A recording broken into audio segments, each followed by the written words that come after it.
Enzo Recto, kalaban ang katiwalian at kasinungalingan, kakampi sa katotohanan at kabutihan. Ipinaaresto ng Angeles, Pampanga Regional Trial Court Branch 118 sina dating presidential spokesperson Harry Roque, Cassandra Ong, at siyam na iba pa para sa kasong qualified human trafficking. Kaugnay ito ng umano'y pagkakasangkot nila sa illegal na Pogo Hub na Lucky South 99 sa Porac, Pampanga. Walang piyansa ang kasong isinampa laban sa kanila. Kasalukuyang nasa The Hague sa The Netherlands si Roque at nag-apply ng asylum doon. Nananatili pa rin umano sa Pilipinas si Ong. Bago pa man ilabas ang arrest warrant, iginiit ni Roque na handa siyang harapin ang kaso. Warrant of arrest in-issue ng korte sa Pampanga laban kay dating presidential spokesperson Harry Roque.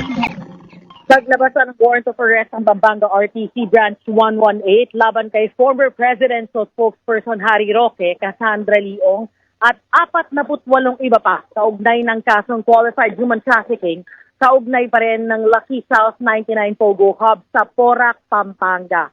Non-bailable ang kaso laban sa kanila. Ang utos, pirmado ni Presiding Judge Rene Reyes noong May 8, 2025. Bago lumabas ang warrant of arrest ni Roque, nagpahayag ito na hindi na raw uusad ang impeachment trial ni Sara dahil mas marami na umano ang kaalyado nito sa Senado. Ayon sa bilang ni Roque, marami ang papabor kay Sara na huwag ma-impeach dahil sa mga nanalong kolyadong senador ngayong halalan 2025. Ang balita, abay, maski gusto nilang tanggalin ang ating Inday Sara Duterte, wala na po silang boto para tanggalin siya pagdating na impeachment trial. Bakit? Bilangin natin. 5 ang nanalo sa atin ngayon. 5.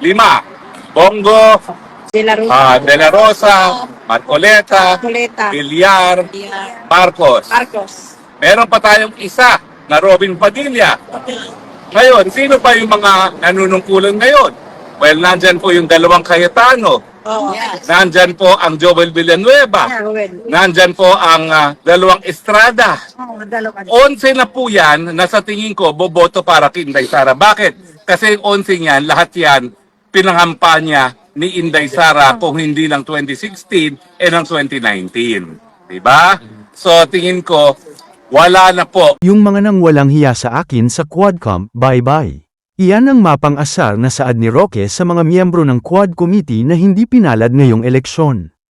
Ang masaya, yung mga walang hiya sa akin sa Quad Committee, bye-bye! Ubadero! Bye-bye! Abang! Ano yun? Sino yun? Benny! Abante! Bye-bye! Paduano! Bye-bye! At saka mga kampon ni Joe Masison na nangarap mag-senador, si Castro! Bye-bye! Sino pa isa? Yung isa pang babae, Rosas! Bye-bye! Ayan, basura. Noon sa isang panayam kay Roque, wala na umanong tago-tago dahil nakapag-apply na siya ng asylum. We heard there's so bawal mag-acid. Oo, bawal. Bawal. Buti nga lang, ako kinukurot ko yung sarili ko, no? At buti na lang, pinabubulong ko na lang sila. Yeah, pero kamusta kayo rito after Okay, I have now a full bona fide asylum seeker. So I now have the right to non-refuma. Hindi na ako makaka-report pabalik ng Pilipinas. Hanggang hindi matapos yung aking aplikasyon. And ang process ng application takes about 1.5 years. So dito naman na kayo nakapag. Dito na muna. Wala nang tago-tago. Kaya nga, nung pumirma ako nung aking asylum application, napaluha talaga ako. Napakagulgol. Kasi sabi ko, first time in 6.5 months din ako nagtatago. Sa isa ring pahayag ni Roque, tinanggi niyang hindi siya tumatakbo sa batas kundi tumatakbo lang umano siya sa Kongreso. Bugante dahil ako po ay lumabag sa batas. Bugante ako sa Kongreso lamang. Wala po akong pakialam. Dahil ang tingin ko naman, kung ako'y na-cite in contempt of Congress, ang Kongreso naman po cited in contempt of the people of the Philippines. Hindi po tama yung ginagawa nila. Pasigaw-sigaw, kapag ayaw na sagot, contempt kaagad. nagpa-power tripping na po sila. Sumagot at nagpaliwanag naman si Roque kaugnay sa arrest warrant na inilabas laban sa kanya.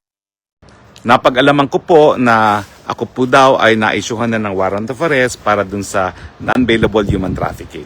Well, yan po talaga ang proseso, no, na matapos na magkaroon ng resolution ay mag-i-issue ng warrant of arrest ang hukuman para magkaroon siya ng jurisdiction para litisin ang kaso. Ganun pa man, meron po akong mga remedyo na gagawin ko naman po. No. Nandyan po yung motion for reconsideration na alam kong wala ng pag-asa dahil lang pong DOJ ay talagang political. Pero bago po tayo makapunta sa hukuman, ay kinakailangan talaga mag-file ng ganyang motion for reconsideration.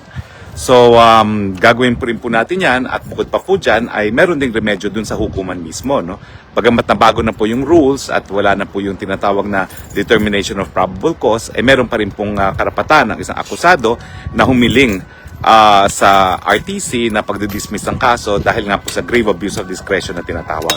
Naniniwala po ako na mayroong grave abuse of discretion dahil wala po talagang kahit anong ebidensya na nagpapakita na ako yung nag-recruit at ang pamamaraan ay sa paggamit ng dahas at para pagsamantalahan yung gawain ng tao. No? At wala rin kahit anong ebidensya na nagpapakita na ako po yung nakipagsabuatan sa aking kliyente. No? Ang aking tanging aksyon na naging basihan ng pagsampa ng kaso sa akin ay yung pag-follow up ko daw doon sa lisensya ng Lucky South 99 na request sa akin ng aking kliyente na si Cassandra Ong. Naniniwala po ako na delikado itong ganitong desisyon dahil wala na pong abogado na talagang magsisiguro na kanilang mga kliyente ay sang-ayon lahat ng ginagawa nila sa batas. No? Dahil lang ating pagpa-follow up lang naman po ay para masigurado nga po na legal ang operasyon ng umuupa doon sa pag-aari ng aking kliyente na si Whirlwind Corporation. Dahil kung yan po ay illegal, pati po yung aking kliyente ay madadawit nga sa mga illegal na gawain. Hindi po yan kriminal, gawaing abogado po yan. So naniniwala po ako na itong kasong ito talaga ay paggigipit sa akin dahil sa aking political na paninindigan, dahil sa aking walang tinag na pagsusuporta sa mga Duterte at naniniwala po ako na ito'y dahilan para magpalakas pa dito sa aking aplikasyon sa asylum dito po sa bansang Netherlands. So ako po'y uulitin ko, gagawin ko po ang lahat ng remedyo sang-ayon po sa ating batas para mapawalang bisa itong impormasyon labang sa akin for qualified trafficking at inuulit ko po wala po akong kahit sinong recruit at wala pong kahit anong ebidensyong sabuatan at ang tanging dinidiin nila laban sa akin ay yung pagiging abogado ko, pagpa-follow up, pagsisiguro na ang operasyon ng umuupa sa kumpanyang aking kliyente ay legal. Sa akin po, hindi po yan kasalanan. Yan po ay obligasyong ubiyak. Yan ang ginawa ng isang abogado para kay ka pa magkakaroon ng abogado. Ang gusto mo nga is kukuha ka ng abogado para legal ang lahat ng mga hakbang na gagawin ng mga kliyente. So wag po kayong mag-alala. Napakadami pa pong remedyo na ating gagawin at samantala po ay talaga naman pong habang nakapinpin ang aking petition for asylum, hindi po sila magtatagumpay na ako po ay i-extradite pabalik ng Pilipinas dahil sa ayon po dun sa tinatawag na right to non-refoulement sa ilalim ng international law, hindi po ako po pwedeng ma-deport back sa Pilipinas hanggang hindi matapos yung desisyon ng bansang Netherlands kung ako nga po ay bibigyan ng asylum o hindi. At naniniwala po ako na ang pagsampa ng non-bailable case sa dahilan na ako daw po ay nag-follow up ng isang lisensya sa isang pogo na dati-rate ay legal ay hindi po dahilan para magkaroon ng isang non-bailable charge. Bunyog, bunyog, halikan na kasama ka. Bunyog, kapag buklod ay may pag-asa. Luzon, Visayas, Mindanao, isa ang pananaw. Sa bagong Pilipinas ang bunyog isisigaw. Bunyog, bunyog.